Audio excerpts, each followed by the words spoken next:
Welcome to the Diary of an Apartment Investor podcast. I'm your host, Brian Briscoe with Streamline Capital. Very excited for today's show. We've got none other than Rob Pekarek on the line with us today. So, Rob, how's it going? And welcome. Yeah, thanks for having me, Brian. I really appreciate you having me on the podcast today.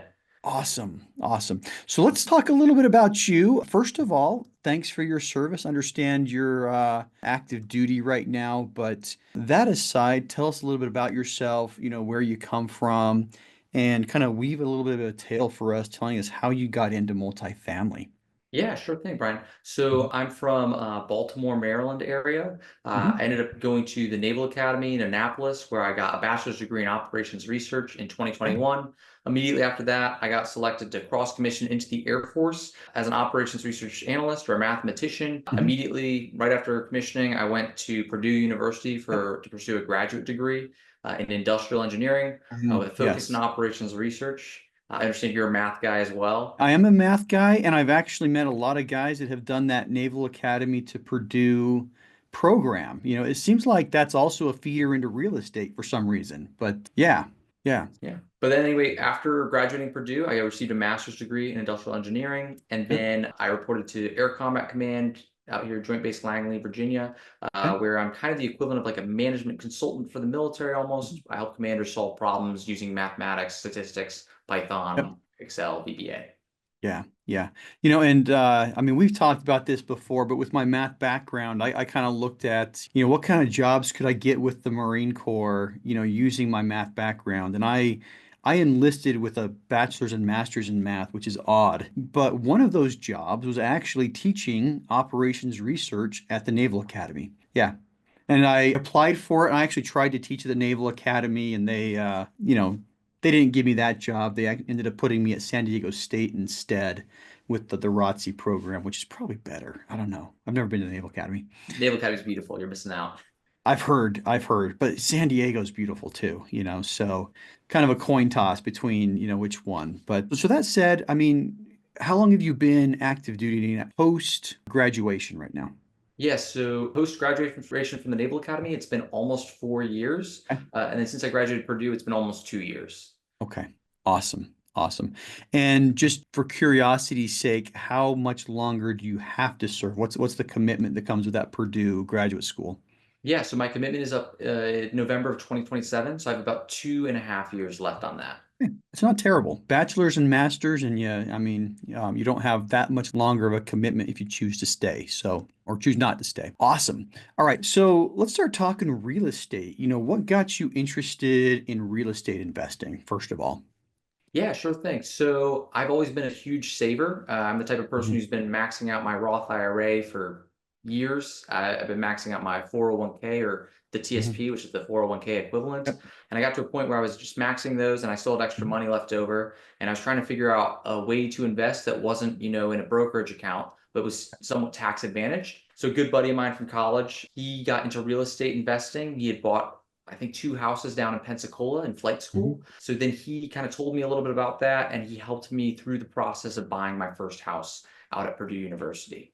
Yeah, nice. And wow, I mean, for somebody your age, I mean, maxing out the TSP already, and I wish I had the foresight at the time to, to be doing that. But good for you. And how old were you when you bought that first house? Let's see, I bought in 2022. So I think I was 23 years old when I bought that Okay. first house. Awesome. Awesome. So you bought your first rental house. Do you still own it right now? I do, yeah. So I bought it and I was living with my roommates at the time, bought it, Mhm. we moved in, I rented out the rooms to them. And then when I left Purdue, I rented it out to tenants. So it's Okay. currently occupied by a bunch of tenants who are all graduate students at Purdue University. Okay. Awesome. Awesome. Awesome. Awesome. And then from there, how did real estate progress for you? Your real estate investing specifically? Yeah, so I realized I was getting some pretty good returns from my, condo out in Indiana, Mhm. but I also was doing a little bit more management than maybe I had expected. Mhm. Within the first week of moving to Virginia, I was at a conference up at the United States Military Academy up at West Point. Yep. I was presenting some of my research there, and then I get a call in between sessions, it's from a tenant, and Yeah. there's an issue with the dryer, and I was having to figure out how to resolve that, from a few states away. And I just realized, I want to get the high returns of real estate, the tax advantages of real estate, but I also at the same time don't want to turn real estate into, my day job where I'm, picking up calls from the tenant all the time. And especially because my original plan was to just buy a bunch of these single family homes. I realized if I have 10 tenants, then eventually, I'm gonna be getting calls a lot more than I am now. Absolutely. And that's something, a lot of people don't realize, is single family, is it an investment or is it an extra job? Is always the question. When I started doing it, I only had three single family properties, but it seemed like when it rained, it poured. It's one of these things where with three, I'd go several months with, just collecting checks and yep, everything's okay. And it seemed like, water heaters and air conditioners and everything broke at the same time. But, it is what it is. So moving into multifamily, how did that start out? So for example, why and how did your progression go? How's it been so far, so to speak? Yeah. So the why, I spoke to that a Mhm. little bit, but it really was I wanted to get those returns Yeah. while also I wanted to invest as a limited partner basically in a real Mhm. estate syndication. Yeah. Have the ability to get the returns of real estate without doing the active management. So I was just planning on investing in a syndication with some local Naval Academy and West Point Mhm. grads who had Okay. a 24 unit complex under contract. They were raising money for it. Got on some calls with them, heard about the deal, wanted to invest, thought it was a really good deal. Then Mhm. I started bringing in, my sister, my dad, my college roommates, my roommate from grad school, and telling them about the deal and also helping out the sponsors with the pitch deck and making the website look more professional. And before I knew it, they just were like, "Hey, are you just interested in joining on this deal as a GP?" And Yeah. I said yes. Yeah, and if every LP investor was like that, this job would be really easy. But I have had several investors like that, and it's like a gold mine. When you have somebody that starts, sharing with their friends and bringing other people in, it makes our job as sponsors a lot easier. So you started sharing it. You got a couple of people who are like, yeah, I'm interested, and the general partners are like, look, if you're going to be hustling for us, why don't you just join us on the general partnership? Love that. I love that. So. As far as that goes, how's your first general partnership, experience going? Yeah, it's going well. So we closed in June of 2024. We raised $1.1 million for the deal. Of Okay. that, I raised about half of that, so about a $500,000. Nice. And then we've had the deal, under management for the past 9 months, and have been executing a value add renovation. Mhm. And we delivered distributions to our investors in Q3 and Okay. Q4 of 2024, and we'll be delivering a Q1 of 2025 distribution soon. Yeah, distribution days. Those are always the funnest, So yeah, one of my favorite things is to go into our platform and hit the make a distribution button. It's a series of buttons, but you get the point. It's like that final button, yes, I am absolutely sure I want to distribute $32,000, So that's a lot of fun. A lot of fun. So glad you're able to get involved with that one because that takes us to the next deal. And let's see, flip a coin. Should you tell everybody about that or should I tell everybody about that? Well, why don't we have you? I just flipped a coin and you're telling everybody. How's that? Sounds good. Yeah, so the next deal is a 27 unit townhome community Mhm. in Salt Lake City Metro, Utah. It's in the Clearfield, Ogden metro area of Utah. And this is a deal where actually your host, Brian Briscoe, is the lead sponsor on this deal. And he's Absolutely. invited me to come onto this deal as a co-sponsor. Yeah.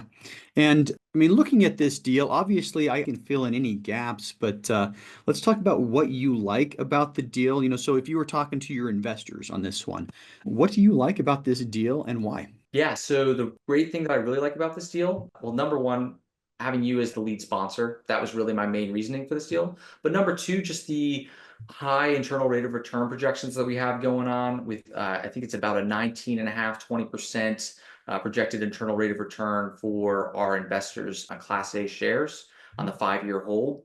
Yeah. So that's, about 6 percentage points higher than our projected IRR in the last deal I raised capital for. So I really like that about the deal. I also really like the area. I mean, Utah is booming. It's been what the number one state in population growth for the last 20 years.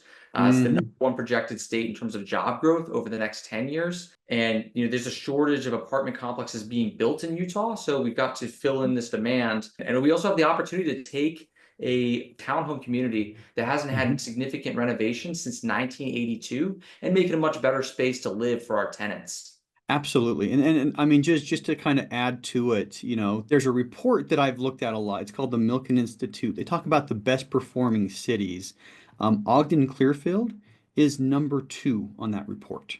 And so, we're buying in Clearfield, which is the second half of that Ogden Clearfield metro. We're in the second best performing city in the nation. And there's just so many things. I'm born and raised in Utah, so I'm biased. I love Utah. I've loved Utah. The honest truth. Okay. When I was growing up, I don't know if I loved Utah because every time I left Utah, people would talk about Utah. Where's that?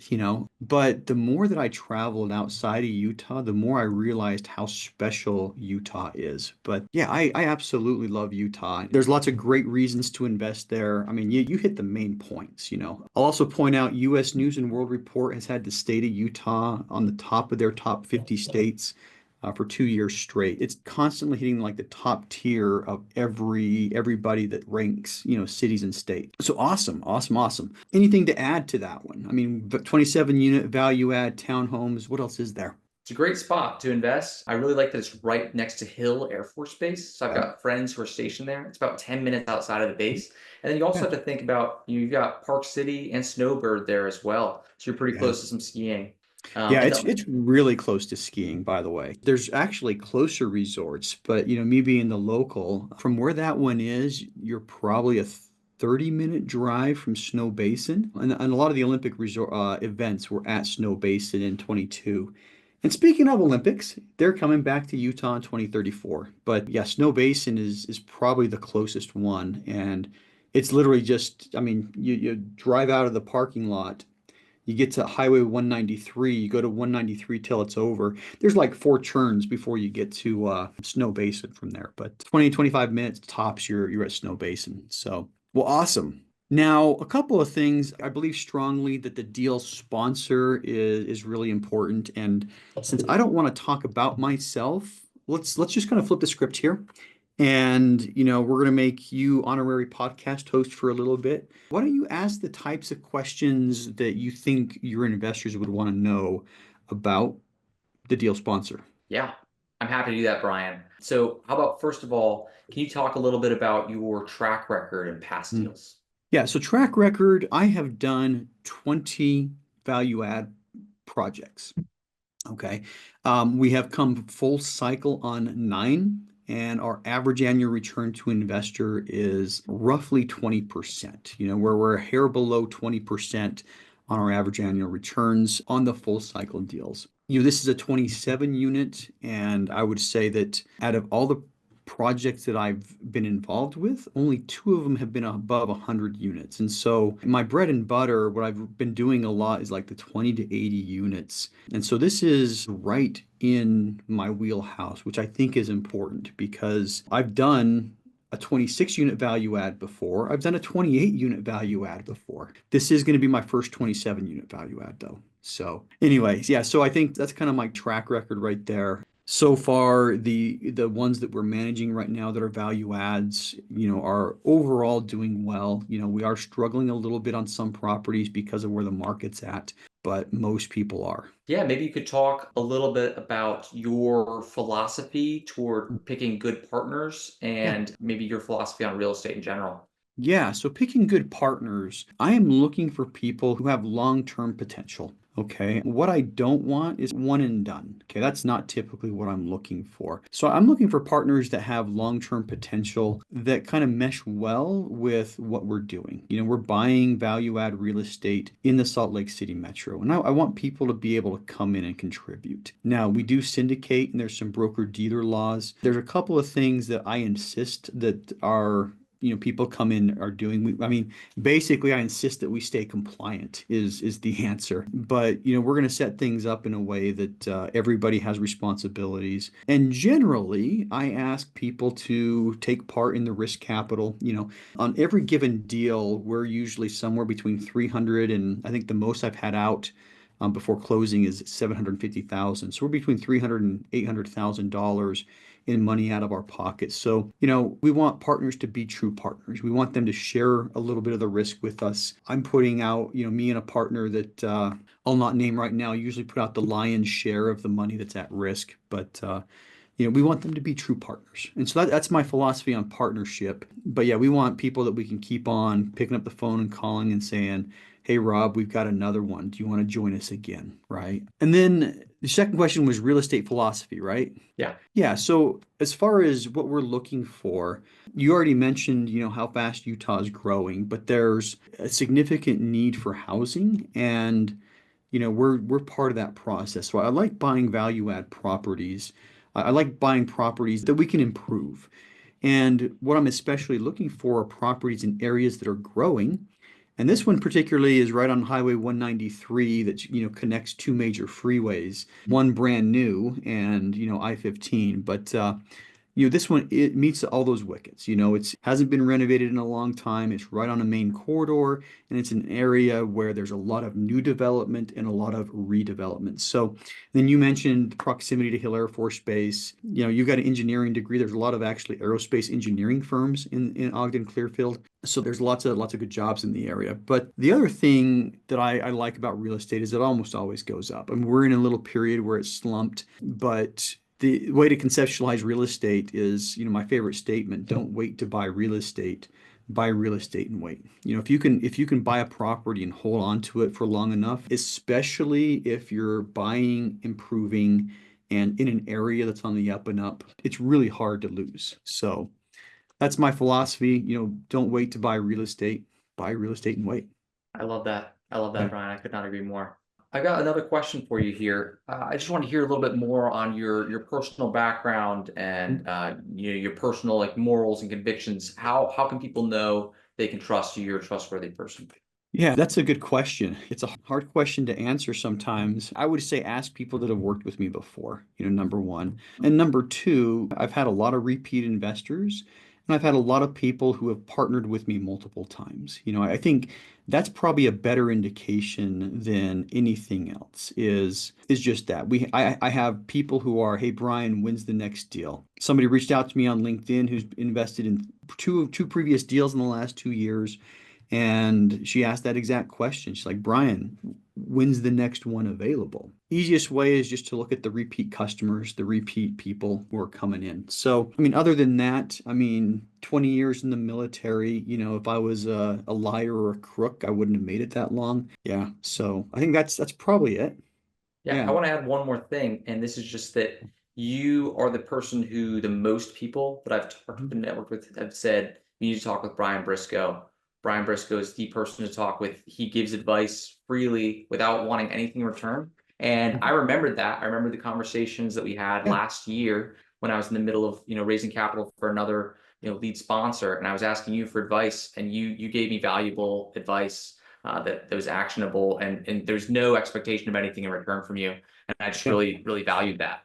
Yeah, I appreciate that. And what I've found many times over, whether you call it karma or the golden rule, whatever, I think the golden rule is golden for that. The more that you give, the more that it comes back to you, and so, and by the way, just taking that one step further, this is a great example. We were linked up by a mutual friend, and as you put it, I added a lot of value, and now you reached out to me and said, hey, Brian, I want a partner. So something that doesn't happen like that all the time, but when it does, it works out perfectly. Yeah, So, couldn't agree yeah. more. What other questions do you want to ask? Brian, so this is a question I get a lot from people who, want to be a limited partner. They want to invest in a big deal like this, but they just don't know where to start. What sort of Mhm. advice do you have for those looking to get involved in a real estate syndication? Yeah, good question. I would break things down threefold, and I'm going to talk about what I think is most important to least important. Most important, you do it with somebody that you trust. Okay. There's a lot to know about each one of the investments. And on your first investment, you're going to be taking a little bit of a leap of faith. It's something brand new, and there is typically a pretty high threshold to get in. Most deals have like a $50,000, minimum investment. So there is somewhat of a leap of faith, and The first time I invested in something like this, it was the same thing. It was, wiring $50,000 for my first time, scratching my head thinking, ooh, I remember thinking, do I really believe in real estate? Do I really believe in this project? So there is a little bit of a leap of faith, but how do you get over that leap of faith? Find somebody who's been doing this before and who you trust. You don't have to know everything about them, but somebody who you can trust. So number one, I think, is make sure you got a good sponsor. The next most important thing is where. Where is the deal? As far as that goes, I mean, ideally it's in an area that's growing fast, but when you put the sponsor and deal together, the sponsor has to understand the local market, right? What you don't want is somebody who lives in just random city, Seattle, because it's Pacific Northwest, who's investing in Jacksonville, Florida, and they've never been there, right? You want somebody who understands the local dynamics. And then the third most important thing is the property or the investment itself. And, tying it back to the sponsor, you want the sponsor to have experience doing it. Just an example, I do a lot of light value ads. We do mostly cosmetic changes on things. I had a broker send me a deal, that's purchase price, unit count, everything's like right in my wheelhouse, right where I like it, completely empty and needs a lot more rehab than I've ever done before. My response to that one was, this is outside of my skill set. We're not even gonna look at this, anymore. So you don't want it to be a stretch for the sponsor. So sponsor, location, and then the actual deal. I think if you put things in those order, in that order, you're going to do pretty well. But once again, there is a little bit of a leap of faith there, and you have to realize that you're never going to know everything about an investment. You're never going to know everything about a sponsor. And quite frankly, I don't know everything about the investment either, and there's a lot of things we find out as we start, taking things apart. But there's a lot to be said about somebody who's experienced, because when they start taking things apart and you see things, we've been there before. We know how to adjust. We know how to fix things. Yeah. Thanks for that answer. Thanks for that, Brian. No worries. No worries. All right. So we talked about the deal. We talked about the sponsor, talked about myself a little bit more than I think I ever have on this podcast before. So Rob, we're getting to the point to where we start wrapping up now. So I have a couple standard questions that I ask everybody. And here's the one that I'm most excited for with you. What's next for you?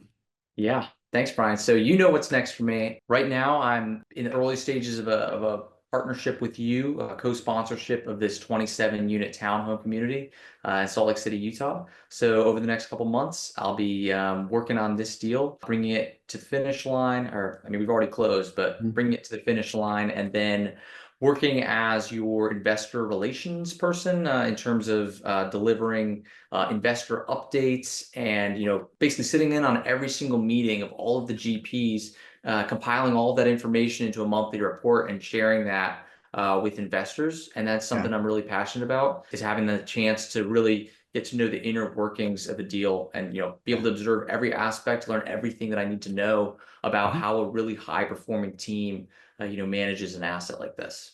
Awesome. Awesome. Well, hopefully we don't disappoint you. We've done pretty well, and we've done this before. So hopefully we can live up to that high performing team. All right. How about this? What advice would you give to somebody who's just starting out, not as an LP, but trying to get a spot as a general partner? Yeah. So what I would say is reach out to a more experienced sponsor and be focused on providing value. Try and find a spot where you can help out the team, and just always be focused on how can I help? How can I help? The problem that a lot of people have is they're just all focused on them and making it all about them. And really what you got to do is you got to be intensely focused on the other person and how you can add value. And really, people who are high performing individuals want to be surrounded by people who are interested, in their well-being and how they can lighten the load. Yeah. Because really, what every person, will be happy to talk with you and will be, excited that someone is reaching out and wants to hear their story and wants to hear more. And then, who knows, after just a couple months, you Mhm. could be on your own GP deal. And also, there's a couple different, Facebook groups and stuff I'd recommend for Naval Academy grads like myself, the Mhm. USNA Property Network, and, obviously listening to this podcast, a Diary of an Apartment Investor as well was a big resource for me. And then going to local real estate meetups. I actually host my own local real estate meetup in the Hampton Yeah. Roads, Virginia area. Our next meeting is mid-April. I'll probably plug the Instagram for that meetup page somewhere. This is actually a great piece of advice for Yeah. newcomers. If you're really trying to become involved as a GP, you know what you can do with very little capital, very little experience. You can just organize a meetup, local meetup in Mhm. your area. Just start organizing it. You and one other person. Make that a meetup, create a page for it, make it an event, publicize it, and Yeah. people will show up. Everyone Mhm. loves someone who organizes a meetup and connects everybody together. And if you're the connector, you will be on the deal. You mentioned something earlier that I'll come full circle on. You mentioned a lot of people have referenced me. Well, I host a podcast. We've done 500 plus episodes. I bet you most of those people that you've talked to have probably been on this podcast too. So when you start thinking about that, it's similar with the meetups. I did start a meetup, and one thing really cool about hosting meetups, doesn't matter how much experience you have, but if you're the host, people are going to automatically assume that you have experience, right? So there's extra benefits to that a lot of people don't realize. But yeah, if you're the connector, if you can be that connector, you're going to get it's like that golden rule thing. If you're happy connecting two people, it'll come back to you. So, all right, last question. How can listeners learn more about you? Yeah, probably Instagram. My Instagram is Rob the Peck. That's a great spot. Okay. Also, my phone number, 443-738-4929. Just send me a Okay. text. And then my website is robthepeck.com. You can also Awesome. connect with me on LinkedIn, Robert Pekarek. But really, any one of those ways, you'll be able to get in contact with me and just reach out, and we'll just do a quick chat, get to know you, and I'll see how I can help you achieve your real estate goals. Awesome. And we'll put all of that into the show notes. So if you're interested, you don't have to hit the back button, the rewind button. Do they even call it rewind anymore? I think that's like a tape deck term. But anyway, interested in following up with Rob, the information is going to be in the show notes. All right. Well, thanks for coming on the show. Very much appreciate your time today, and look forward to working with you on this deal. Awesome. Thanks so much for having me, Brian. Really appreciate it.